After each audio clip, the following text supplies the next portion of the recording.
చేశాడు అనుకోండి, Pawan Kalyan fan following different అది. అవును, మీరు ఆ సభల్లో వాళ్ళ దీంట్లో చూస్తే కూడా అర్థమవుతుంది. ఇప్పుడు అంతేందుకంటే నిన్నటిదాకా వైఎస్ఆర్ పార్టీలో ఉన్న బాలశౌరి ఇక్కడికి వచ్చేసరికి ఆయన రికార్డు, ఆయన డైలాగులు, ఆయన కొటేషన్స్ అన్నీ ఎలా మారిపోయినాయి. అత్తారింటికి దారేదంటూ మొదలుపెట్టాడు.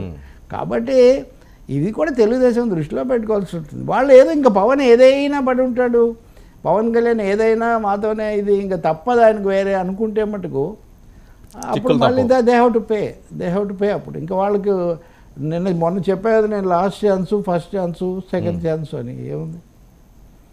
సో ఏదైనా కొద్దిగా క్లిష్టమే. ఈ అనౌన్స్ చేసిన తర్వాత కూడా కొన్ని ఫేస్ చేయాల్సి వస్తుంది. అంటే ఒక్కటే పవన్ కళ్యాణ్ ఏదేమైనా చంద్రబాబుతో వెళ్తాను కమిట్ అయ్యాను, లేదా వైసీపీ వాళ్ళు ఏమో నెగిటివ్గా చెప్తుంటారు కదా, ప్యాకేజ్ అది ఇది ఇట్లాంటి వాళ్ళు అదే అంటుంటారు. దానికి మనం ఏం చేస్తాం? ఎవరైనా కానీ ఏమున్నా కానీ ఇంకెవరినో బతికించడానికే తాము ఉండాలని ఎందుకు అనుకుంటారండి? తను మాలిన ధర్మం లేదని. ఆ గొంతు దాకా వస్తే ఎవరైనా కానీ దానికి తగిన పద్ధతిలోనే రియాక్ట్ అవుతారు. సో టీడీపీ ఇంకొంచెం దీన్ని వేగవంతం చేయాల్సిన అవసరము, వాస్తవికంగా వెళ్ళటము, గౌరవించాము, ఆ గౌరవం బయట కూడా కనబడిందంటే చాలా అవసరం. ఎవరు ఎక్కువ మాట్లాడలేదు కదా.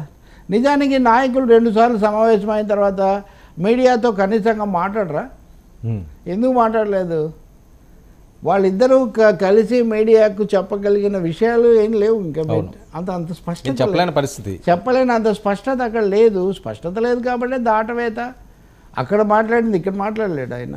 కాబట్టి తప్పకుండా అక్కడ ఏవో చిక్కుముడులు కొన్ని ఉన్నాయి, లెక్కముడులు, చిక్కుముడులు కొన్ని ఉన్నాయి. ఇంకా అవి ఎప్పటికి తేలుతాయో మనకు తెలియదు. మొండి పట్టు పడితే అప్పుడు ఈయన ఇంకా జాప్యం చేయొచ్చు.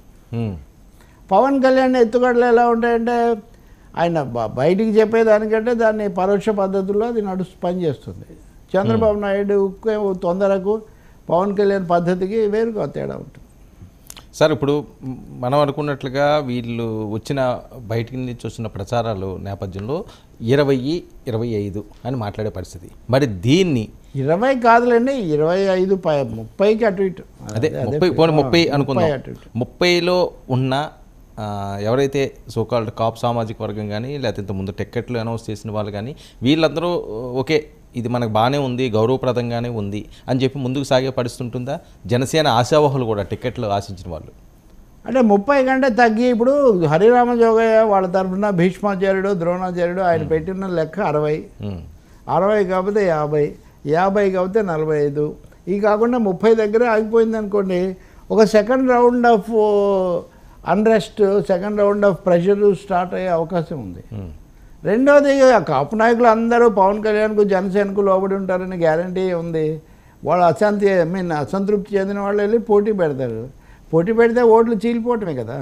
కొంచెం బేస్ ఉన్నా, లేదా గతంలో చేసి ఓడిపోయిన ఇట్లాంటి నాయకులు ఎవరైనా ఒక 10 మంది బయటకు వచ్చి అక్కడక్కడ పోటీ పెట్టారనుకోండి, అవి జనసేన అవకాశాలను కూడా దెబ్బతీయచ్చు. అవును, ఎందుకంటే వాళ్ళు ఇటువైపు ఓట్లే కదా చీలుస్తారు. సో అలాంటివన్నీ చాలా త్వరగాను చాకచక్యంగా మేనేజ్ చేసుకోవాల్సి ఉంటుంది. అది జరగడం లేదు. ఒక విధంగా చాలా అసాధారణ జాప్యమే. అంటే 4 నెలలు, ఈవెన్ చంద్రబాబు జైల్లో ఉండి బయటకు వచ్చి కూడా 3 నెలలు అయింది కదా. అక్కడ కదా మీరు రాజమండ్రి దగ్గర ప్రకటించారు. రాజమండ్రి సీటే ఇంతవరకు తేలలేదు. సో ఈరోజు పొద్దునే గోరంట్ల బుచ్చే చెప్తున్నాడు అక్కడ అసెంబ్లీ బయట, నేనే పోటీ చేస్తాను, ఏదేమైనా కానీ అందులో పెద్ద సమస్య ఏం లేదని ఆయన చెప్తున్నారు. So TDP people are going ahead. ఇక్కడ అది సమస్య. మీరు జనసేన తరఫున నేనే చేస్తానని చెప్పిన వాళ్ళు ఎవరైనా ఉన్నారు ఇంతవరకు? ఒక్క పేరు చెప్పండి. అవును, టీడీపీ తరఫున నేనే చేస్తానని చెప్పిన వాళ్ళు చాలా మంది. ఇబ్బందే కదా సార్? ఇబ్బందే. మరి ఇబ్బంది ఉందని ఆయన ఎలా అంటే ఏదేమైనా జగన్ అనే ఆయన ఓడించడానికి నేను చంద్రబాబుతో కలిసి పయనిస్తాను అని ఒక ప్రతిజ్ఞ చేసిన తర్వాత ఈ మిత్రధర్మము, మిత్రభేదము దీన్ని ఎలా పరిష్కరించుకుంటాడు? మరి ఎందుకు ఆయన సాగదీస్తున్నాడు? మరి ఈయన కూడా అనుకుంటుండొచ్చు సమయం ఎక్కువ దగ్గరకు వస్తే ఒప్పేసుకుంటారులేని. సమయం లేదు మిత్రమా అని చెప్పాలి కదా చంద్రబాబుకు. సీనియర్ మిత్రమా, కాకపోతే సీనియర్ ముఖ్యమంత్రి కాబట్టి సమయం లేదు మిత్రమా అని చెప్పకుండా సహనము, త్యాగము, క్షమ ఇలాంటి పదాలు ఎక్కువగా చెప్తుంటే ఇక్కడ ఒక అసహనము ఒకటి ఉత్పన్నమవుతుంది తన శ్రేణుల్లో కూడా. మీరు అది నిన్న చూస్తారు కూడా. అందుకనే నిన్న సీట్లు ఎత్తుగడలు ఆ విషయం మాట్లాడకుండా బాలశౌరి చేరిక అనేదాన్ని అక్కడ పెట్టారు. అవును. ఇప్పుడు ఆ ఇచ్చిన సీటు కూడా బాలశౌరి కోసమే కదా, జన సైనికులు ఏం కాదు వాళ్ళు, అవును, కరెక్ట్. కొత్తగా వచ్చి చేరిన సైనికులే. ఇచ్చిన ఇచ్చే మరొక సీటు కూడా పోతే అంతే కావచ్చు. కాబట్టి జన సైనికులు, ఒరిజినల్ జన సైనికులు ఇట్లాంటి వాళ్ళలో అసంతృప్తి వచ్చే అవకాశం కూడా ఉంది గ్యారంటీగా. అంతకంటే ముఖ్యంగా కాపు పెద్దలు లేదా కాపు వర్గాలు నేతలు అనుకున్న వాళ్ళల్లో తప్పకుండా వాళ్ళని పవన్ కళ్యాణ్ సంతృప్తి చేయలేరు. ఇప్పుడు ఏమవుతుందంటే వాళ్ళని సంతృప్తి చేయకపోతే రాజకీయంగానే కాకుండా సోషల్గా, సామాజికంగా కూడా అశాంతి వస్తే అది మొత్తంగా ప్రభావం చూపిస్తుంది. సో బేసిక్ లైన్ పెట్టుకొని దాంట్లో నుంచి ఇంకా ఇప్పుడు 10 సీట్ల మీద, ఇప్పుడు ఉదాహరణకు నాకు తెలిసే నెలన్నర ఎంతో, ఆ 10 సీట్లనే ఎందుకు ప్రకటించకూడదు? వర్క్ చేసుకుంటారు కదా. సో రైలు కదులుతుందిలే, పోతుంది, ఇప్పుడో కాసేపటికో స్టేషన్ వస్తుంది అని నమ్ముతారు కదా. అది కూడా ఎందుకు అలౌ చేయట్లేదు అంటే తెలుగుదేశం దానికి సిద్ధపడట్లేదు. మాది లేకుండా మీరు ముందుకు పోతే మా కష్టం అని. వాళ్ళదేమో తేలదు, అది చాలా పెద్ద వ్యవహారం.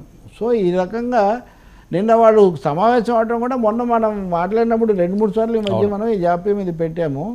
వాళ్ళకి తప్పకుండా కూర్చొని ఏదో ఒక సెంబ్లెన్స్ ఆఫ్ యాక్టివిటీ, ఏదో జరుగుతుందని ఒక అభిప్రాయం కలిగించకపోతే విశ్వాసం నిలబడదు అనే ఒక పరిస్థితుల్లోనే వాళ్ళు సమావేశమయ్యారని చెప్పాలి మనం. సో జగన్మోహన్ రెడ్డి గారు దీనికోసం వెయిట్ చేస్తున్నారా? ఇక్కడ ఎప్పుడైతే వీళ్ళిద్దరి మధ్యన ఏమన్నా క్లాష్ వచ్చో, లేకపోతే ఎవరైతే అసమ్మతులు ఉన్నారో వాళ్ళందరినీ కూడా జగన్మోహన్ రెడ్డి గారు అస్త్రంలా వాడుకునే అవకాశం ఉంటుందండి, ఇండిపెండెంట్గా నిలబెట్టి? అంటే ఇందులో లాభ నష్టాలు ఎక్కువగా పవన్ కళ్యాణ్కు సంబంధించినవే. నిజానికి జగన్కు దీంట్లో నుంచి లాభం వచ్చే అవకాశం కాదు. నా పాయింట్ ఏంటంటే, ఒకవేళ ఎవరైనా అసంతృప్తులు ఉంటే, ఏదైతే ఈ సామాజిక వర్గం వాళ్ళు, జనసేన మొదటి నుంచి ఉన్న వాళ్ళు, వాళ్ళని ఏమైనా ఇండిపెండెంట్గా పోటీ చేయించి ఇబ్బంది పెట్టేలాగా అక్కడ అది చేస్తారు. అది తప్పకుండా చేస్తారు. గోదావరి జిల్లాలోనే అది మొదలవుతుంది. అందుకే నిన్న దెందులూరులో అంత పెద్ద సభ, దెందులూరులోనే ఆయన చాలా డైలాగులు అక్కడ వదిలేరు కదా దాదాపుగా. అందుకని అక్కడ ఫోకస్ అక్కడ పెడుతున్నారు. అందులో బీసీ నాయకులు వీళ్ళందరినీ తెస్తున్నారు. గోదావరి జిల్లాలో కాపులు వర్సెస్ బీసీలు అనేది చాలా ప్రధానంగా తీసుకొని వస్తే తనకు అంటే తనకున్న ఎస్సీ వర్గాలు వీటితో పాటు కాపులకు, బీసీలకు మధ్యలో ఉండేది. అందుకనే మీరు కనుక చూస్తే నర్సాపురంలో, రాజమండ్రిలో బీసీ